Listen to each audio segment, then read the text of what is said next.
இந்த காலத்தில் பொண்ணுங்களும் சரி பசங்களும் சரி இந்த ஜென்சி கிட் அப்படிங்கிற பேரில் 16 வயசு 17 வயசு ஆனாலே நம்மளுக்கு வயசு வந்துட்டு நம்ம வந்து கட்டாயமாக யாரையாவது லவ் பண்ணி ஆகணும் அப்படிங்கிற ஒரு மைண்ட் செட்டில் இருக்காங்க. இதுக்கெலாம் முக்கியமாக என்ன காரணம்னு பார்த்தீங்கன்னா இன்ஸ்டாகிராமு, ஃபேஸ்புக் அந்த மாதிரி வலைத்தளங்கள் தாங்க.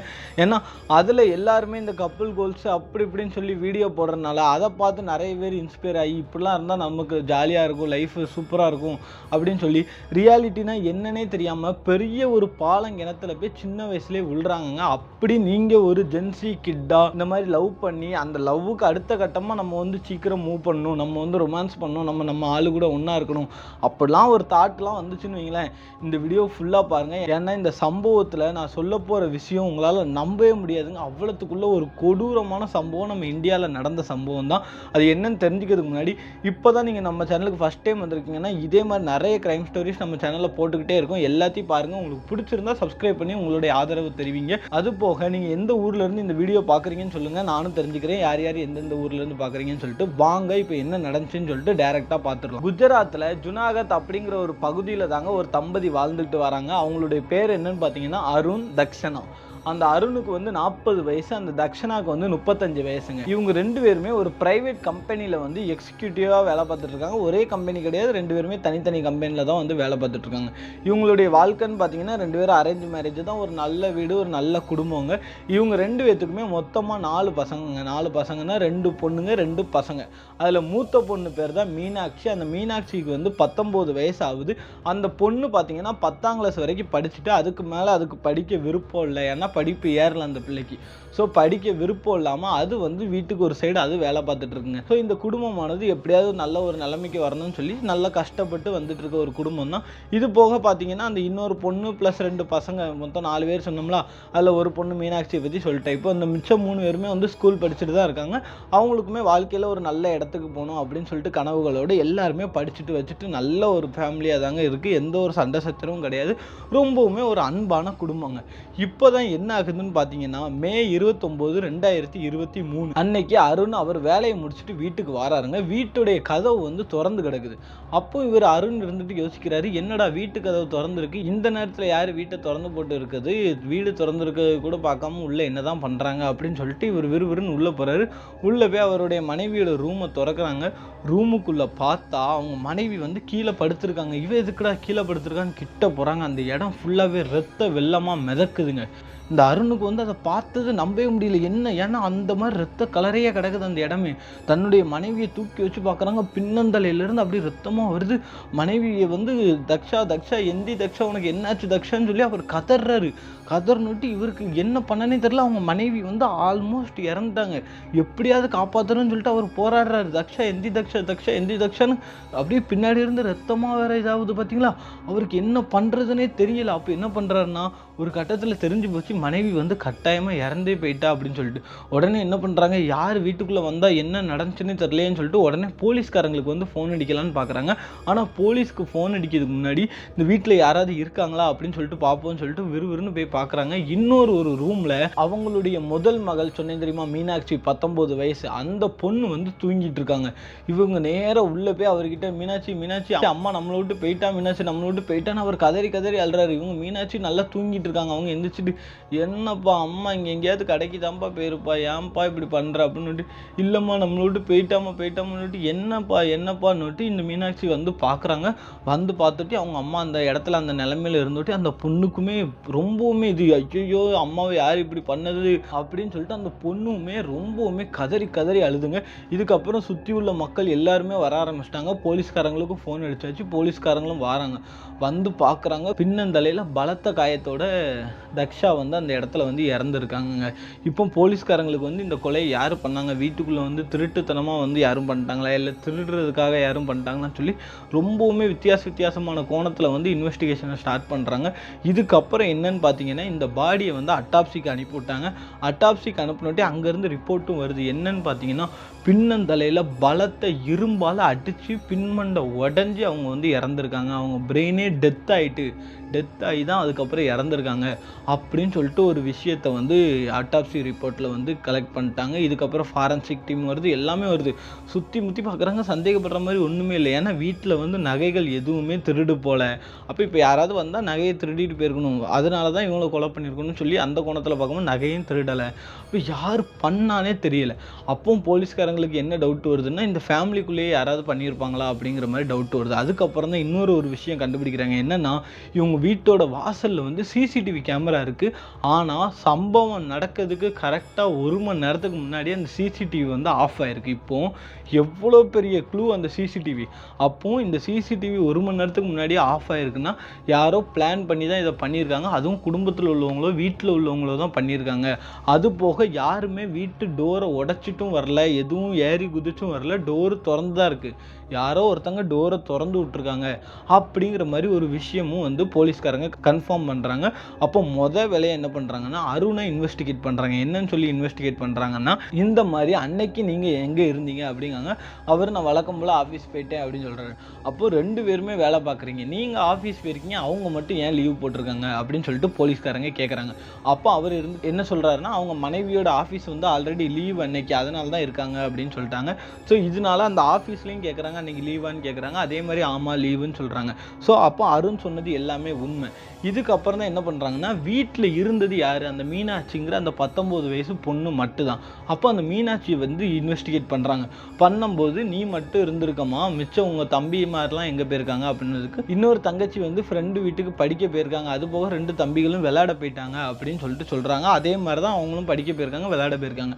அப்போ நீ மட்டும் இருந்திருக்கியே, இவ்வளோ பெரிய சம்பவம் நடந்திருக்கே, உனக்கு ஒன்றும் தெரியலையா அப்படின்னு இருக்காங்க. அப்போ அவங்க சொல்கிறாங்க, எனக்கு எதுவுமே கேட்கல, கேட்டிருந்தா நான் பார்த்துருப்பேன், எனக்கு எதுவுமே கேட்கல, அவங்க சொன்னது, அவங்க கத்துனதும் கேட்கல, யாரும் வந்ததுமே கேட்கல அப்படிங்கிற மாதிரி அந்த பொண்ணு சொல்லியிருக்கு. அதுக்கப்புறம் போலீஸ்காரங்க லைவாக அந்த இடத்துக்கு போய் பார்க்குறாங்க. எப்படி பார்க்குறாங்கன்னா, அந்த ரூம்குள்ளே இருக்காங்க.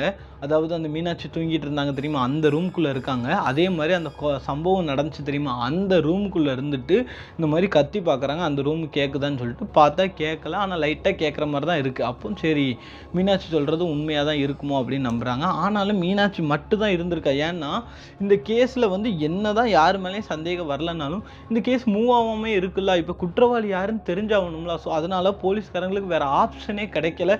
மீனாட்சியை தான் திரும்ப இன்வெஸ்டிகேஷன் பண்ணுறாங்க. ஏன்னா எல்லா பக்கமும் சுற்றி பார்த்தாச்சு, யாருமே எதுவுமே பண்ணல. அப்போ மீனாட்சி மட்டும் தான் வீட்டில் இருந்திருக்கா. அப்போ அவளை மட்டும் தான் சந்தேகப்பட முடியும்.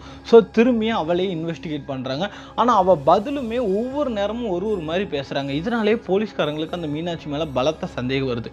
ஸோ இதுக்கப்புறம் என்னென்னா, அந்த மீனாட்சி என்ன சொல்கிறான்னா, எனக்கு வந்து சத்தம் கேட்டுச்சு. என்ன சத்தம் கேட்டுச்சுன்னா, யாரோ ஒருத்தங்க வந்து காலிங் பில் அடித்தாங்க, அந்த சவுண்டு எனக்கு கேட்டுச்சு. ஸோ அதுக்கப்புறம் காலிங் பில் அடித்தது வந்து நான் வந்து தூங்கிட்டு இருந்தேன், நல்ல தூக்கமாக. ஸோ அம்மா பார்த்துப்பாங்க அப்படின்னு சொல்லிட்டு நான் விட்டுட்டேன். அதுக்கப்புறம் யாரோ கத்துற சவுண்டு கேட்டுச்சு. ஆனால் நான் தூக்கத்தில் இருக்கனால எனக்குள்ளேயே அந்த மாதிரி கேட்குதுன்னு சொல்லிட்டு நான் எதுவுமே பெருசாக எடுத்துக்கல.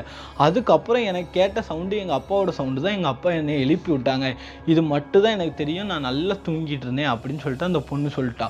ஸோ இதுக்கப்புறம் இவளுடைய பதில் எதுவுமே சரியில்லை அப்படின்னு சொல்லிட்டு வேறு எதுவுமே ஆப்ஷன் இல்லைன்னு சொல்லி அவளை வந்து அரெஸ்ட்டே பண்ணிட்டாங்க போலீஸ். யாரும் அந்த மீனாட்சி அரெஸ்ட் பண்ணி அவங்க ஸ்டைலில் இன்வெஸ்டிகேஷன் பண்ண ஆரம்பிக்கிறாங்க. நல்ல கிடுக்குப்படி அவளை கேள்வி கேட்குறாங்க. அப்படி கேட்கும்போது தான் அவள் யாருமே எதிர்பார்க்காத ஒரு பயங்கரமான ஒரு கேவலமான ஒரு உண்மையை சொன்னாங்க. ஏன்னா எந்த ஒரு பொம்பளை பிள்ளையும் இவ்வளோத்துக்குள்ளே ஒரு கேவலமான ஒரு விஷயத்த பண்ணுவாளான்னு கேட்டிங்கன்னா, நம்மளால் நினச்சி கூட பார்க்க முடியாத ஒரு விஷயத்தை தான் இந்த பொண்ணானது பண்ணியிருக்கா. என்னன்னு சொல்லிட்டு பார்த்தீங்கன்னா, அந்த 10ஆம் வகுப்பு முடிச்சுட்டு இவளும் ஒரு இடத்துக்கு வேலைக்கு போனான்னு சொன்னேன் தெரியுமா, அந்த வேலைக்கு போன இடத்துல இவளுக்கு இன்னொரு பையன் கூட வந்து காதலானது ஏற்பட்டிருக்குங்க. காதலிச்சிட்டு இருக்காங்க. ஆனால் இவங்க அம்மாவுக்கும் சரி அப்பாவுக்கும் சரி துளி அளவு கூட சந்தேகமே வராத அளவுக்கு தான் காதலிச்சிருக்கா அந்த மீனாட்சிங்கிற பொண்ணு. ஏன்னு பார்த்தீங்கன்னா, அருண் வந்து ரொம்பவுமே ஸ்ட்ரிக்டான ஒரு பேரண்டாங்க. அவர் வந்து எப்பவுமே எப்படின்னு பார்த்தீங்கன்னா, அவங்களுடைய பொண்ணுக்கிட்ட வந்து நல்லது சொல்லி தான் வளர்ப்பார். ரொம்பவுமே ஒரு ஸ்ட்ரிக்டான பேரண்டாக தான் 2 பேருமே இருந்திருக்காங்க. ஸோ அப்பாவுக்கும் அம்மாவுக்கும் தெரிஞ்சால் நம்மளை கண்டிப்பாக கொன்னே போடுவாங்க அப்படின்னு சொல்லி ரொம்பவுமே சீக்ரெட்டாக அந்த பொண்ணு லவ் பண்ணியிருக்குங்க. இப்போ 2 பேரும் காதலிச்சுட்டு வந்திருக்காங்க. இப்போ அந்த காதலில் ஒரு கட்டத்துக்கு மேலே போகணும்னு ஆசை. என்ன, அந்த கேவலமான காமம் தான். ஏன்னா காதலுங்கிறதே வர்றது ஒரு புனிதமானதாக வருதுன்னு கேட்டிங்களா, அதான் இல்லை. அட் லாஸ்ட் எல்லாரோட இன்டென்ஷனும் எதுக்கு இருக்குது, அந்த காமம்ங்கிற ஒரு விஷயத்துக்காக தாங்க. இந்த பொண்ணுமே அதே தான் நினச்சிருக்கு. நம்ம இத்தனை நாளாக லவ்வே பண்ணிகிட்டு இருக்கோம்ல, நம்ம கொஞ்சம் ரொமான்ஸாக இருக்கணும், நம்ம கொஞ்சம் ஒன்றா இருக்கணும் அப்படின்னு சொல்லி அந்த பொண்ணுமே யோசிச்சிருக்கு. அந்த பையன்கிட்ட சொல்லியிருக்கு, இதுக்காக நம்ம வந்து ஏதாவது லாட்ஜுக்கு போகணும், இல்லைன்னா வீட்டில் வச்சு பண்ணணும் அப்படின்னு சொல்லி ரொம்பவுமே பிளான் பண்ணிகிட்டே இருந்திருக்காங்க. இதுக்கேற்ற மாதிரி தான் ஒரு நாள் என்ன ஆயிருக்குன்னு பார்த்தீங்கன்னா, மே 29 அந்த பொண்ணு ஒரு பிளான் போடுறாங்க. என்னென்னா, அப்பா வேலைக்கு போயிடுவாங்க, அம்மா மட்டும் தான் வீட்டில் இருப்பாங்க. இந்த சமயத்தில் இவனை நம்ம வீட்டுக்கு கூப்பிட்டோம்னா கரெக்டாக இருக்கும், யாருக்கும் சந்தேகம் வராது அப்படின்னு சொல்லிட்டு யோசிச்சிருக்காங்க. ஏன்னு பார்த்தீங்கன்னா, அவங்க அப்பாவும் அம்மாவும் வேலைக்கு போயிட்டாங்கன்னா யாராவது வந்தால் சந்தேகம் கண்டிப்பாக வந்துடும், யார் வீட்டுக்கு எப்போ வருவான்னு தெரியாது. அதே மாதிரி அவனுடைய தங்கச்சி வந்து இன்னொருத்தங்க வீட்டுக்கு படிக்க போயிட்டா, அவங்க தம்பிகளும் விளையாட போயிட்டாங்க. இவளுக்கு சுச்சுவேஷன் கரெக்டாக அமைஞ்சிருக்கு. சரி, அம்மா இருக்காளா, அம்மா ஒன்றும் பண்ண மாட்டாளா அப்படின்னு நீங்கள் நினைக்கலாம். இதுக்கு தான் அந்த பொண்ணு ஒரு மாஸ்டர் பிளான் போட்டிருக்கா. என்னென்னா, அவங்க அப்பா வந்து உடம்பு சரியில்லாததுக்காக தூக்க மாத்திரை இருக்கும் தெரியுமா, அது வச்சுருந்துருக்காங்க. அந்த தூக்க மாத்திரையை குட்டி குட்டியாக நுணுக்கி அந்த ஸ்லீப்பிங் பில்ஸை கொடுத்து அம்மாவை தூங்க வச்சுருவோம் அப்படின்னு சொல்லிட்டு அந்த பொண்ணு வந்து முடிவு பண்ணியிருக்கா. சாப்பாட்டில் குடிக்கிற ஜூஸ்லலாம் தூக்க மாத்திரையை கலந்து அவங்க அம்மா கொடுத்துருக்கா. கரெக்டாக அவங்க அம்மாவும் வந்து அந்த மே 29 அன்னைக்கு எனக்கு ரொம்ப தூக்கம் வருது அப்படின்னு சொல்லிட்டு தூங்க போயிட்டாங்க. எங்கே, அந்த ரூமில், அதாவது மீனாட்சி ஒரு ரூமில் தூங்கிட்டு இருந்தா தெரியுமா ஸ்டார்டிங்கில், அதே ரூமில் அவங்க அம்மா தூங்க போயிட்டாங்க. இவங்க அம்மா கண்டிப்பாக எந்திக்க ராத்திரிக்கு மேலே ஆயிரும், ஏன்னா ஸ்லீப்பிங் பில்ஸ் கொடுத்துருக்கோம். ஸோ ராத்திரிக்கு மேலே ஆனனால கண்டிப்பாக இதுக்கு மேலே நம்மளை வந்து அவங்க வந்து பார்க்க முடியாதுன்னு சொல்லிட்டு அவனுடைய லவ்வரை வந்து கூப்பிட்ருக்கா. கரெக்டாக பார்த்தீங்கன்னா, அந்த லவ்வர் வந்துட்டு போகிறது தெரியக்கூடாதுன்னு சொல்லிட்டு 1 மணி நேரத்துக்கு முன்னாடியே சிசிடிவி அந்த பொண்ணை ஆஃப் பண்ணியிருக்கா. எப்படி பிளான் பண்ணியிருக்கா பாருங்களேன். வெறும் அந்த காமத்துக்காக என்னெல்லாம் பிளான் பண்ணியிருக்கா பாருங்கள். இதுக்கப்புறம் மேலே சொல்கிறேன். அந்த பையனும் வந்திருக்கான். 2 பேரும் சேர்ந்து அந்த பெட்ரூமில் மாறி மாறி உடல் உறவில் ஈடுபட்டிருக்காங்க. ஆனால் இது வரைக்கும் யாருமே எதிர்பார்க்காத ஒரு ட்விஸ்ட் என்னென்னா, அந்த சமயம் பார்த்து மீனாட்சியோட தாயான தக்ஷா வந்து முழிச்சுக்கிட்டாங்க. முழிச்சுக்கிட்டோட்டி அவளுக்கு வந்து அந்த ஒரு தூக்கச்சடவு இருக்கும்ல, என்ன இருந்தாலும் தூக்க மாத்திரை சாப்பிட்டது. ஆனால் அது அந்தளவுக்கு பவர்ஃபுல்லாக ஒர்க்கோ அவளை. இவன் நினச்சிருக்கா நைட்டு வர தூங்கியிருப்பாங்கன்னு சொல்லிட்டு. ஆனால் அவள் கொஞ்ச நேரத்தில் எந்திரிச்சிட்டா. அவளுக்கு வந்து அந்த தூக்கச்சடவில் அப்படி இருந்தாலும் ஏதோ ஒரு சவுண்ட் ஆனது கேட்குதுங்க. ஒரு மாதிரி ஒரு தப்பான சவுண்டு. உங்களுக்கே தெரியும், ஒருத்தங்க 2 பேர் உடல் உறவில் ஈடுபட்டால் எப்படி சவுண்டு கேட்குன்னு சொல்லிட்டு அந்த மாதிரி சவுண்ட் ஆனது கேட்டிருக்கு.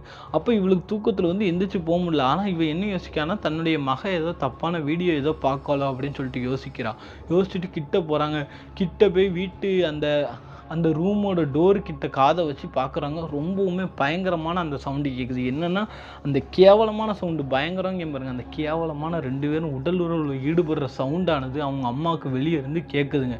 அவங்க அம்மாவுக்கு என்னடா இது, நம்ம மகன் எதுவும் தப்பு பண்ணுறாளுன்னு சொல்லிட்டு சடார்னு கதவை திறக்கிறாங்க. திறந்த உடனே எந்த அம்மாவும் தான் பொண்ணை எந்த நிலையில் பார்க்கக்கூடாதோ அந்த நிலையில் அந்த தாய் அந்த பொண்ணை பார்த்துருக்காங்க. 2 பேரும் முழு நிர்வாணமாக ஒட்டு துணி இல்லாமல் உடல் உறவில் ஈடுபட்டு இருக்காங்க.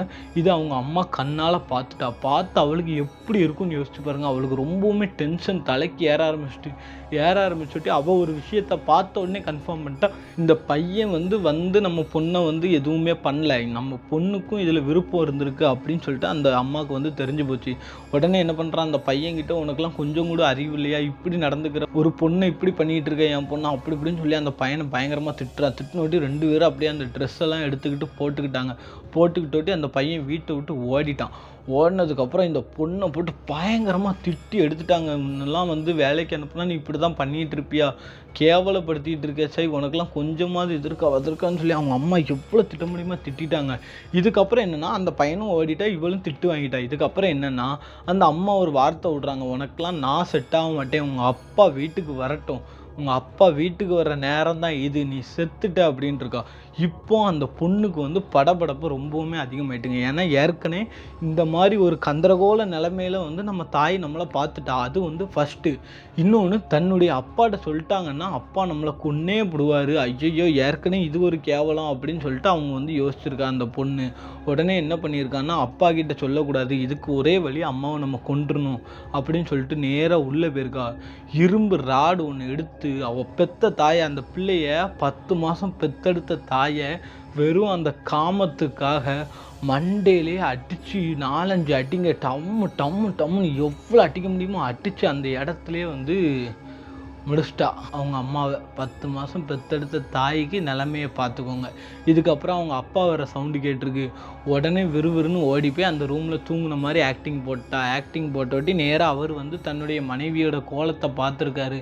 அதுக்கப்புறம் தான் வந்து அந்த மீனாட்சிகிட்ட சொல்லியிருக்காரு. அவளும் வந்து அழுது ஆர்ப்பாட்டம் போட்டு ஒரு ஆக்டிங்கை போட்டா.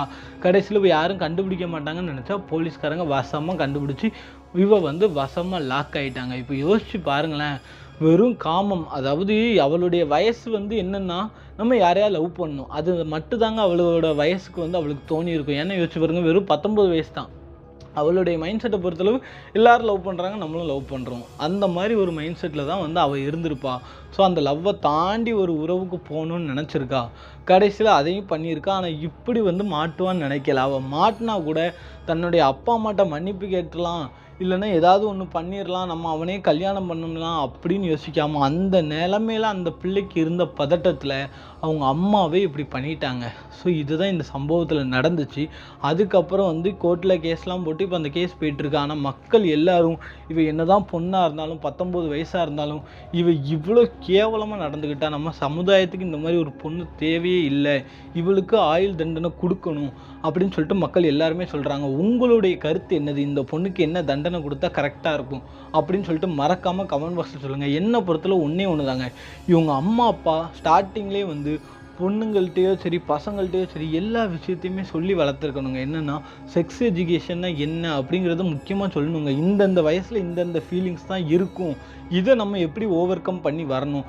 இந்த மாதிரி ஒரு ஃபீலிங்கில் இருந்துச்சு உனக்கு, ஏன்னா நம்மளாம் அந்த வயசை தாண்டி தான் வந்திருப்போம். அப்போ நம்ம பசங்களும் அந்த வயசுக்கு வருவாங்க, நம்மளை மாதிரி தான் யோசிப்பாங்க. அப்போது இந்த மாதிரிலாம் நமக்கு தாட் வரும். நம்ம இப்படி நடந்துக்கணும்னு சொல்லி நம்ம தாங்க நம்ம பசங்களுக்கு வந்து சொல்லி புரிய வைக்கணும். அப்படி புரிய வைக்கும்போது அவங்களுக்கு நாளை பின்ன ஒரு தப்பு பண்ணணும் வைக்கணும்னு சொல்லி யோசிச்சா கூட அந்த இடத்துல நம்ம சொன்னது அவங்களுக்கு ஞாபகம் வரும். ஏன்னா ஒரு ப்ராப்பரான கைடன்ஸ் இல்லாதனால தான் பசங்க வந்து ஒரு தப்பான வழிக்கு போகிறாங்க. ஸோ ஃபேமிலியில் எல்லோரும் ஃப்ரெண்ட்லியாக இருந்து பசங்களோட நடவடிக்கையை கவனிக்கணும் அப்படிங்கிறது தாங்க நான் இந்த வீடியோ மூலிமா சொல்ல வரேன். ஸோ உங்களுடைய கருத்து என்னன்னு சொல்லிட்டு மறக்காமல் கமெண்ட் பாக்ஸில் சொல்லிடுங்க. இன்னொரு இன்ட்ரெஸ்டிங் க்ரைம் ஸ்டோரியில் உங்களை வந்து சந்திக்கிறேன். அதுவரை உங்களிடமிருந்து விடைபெறுகிறேன். வணக்கம்.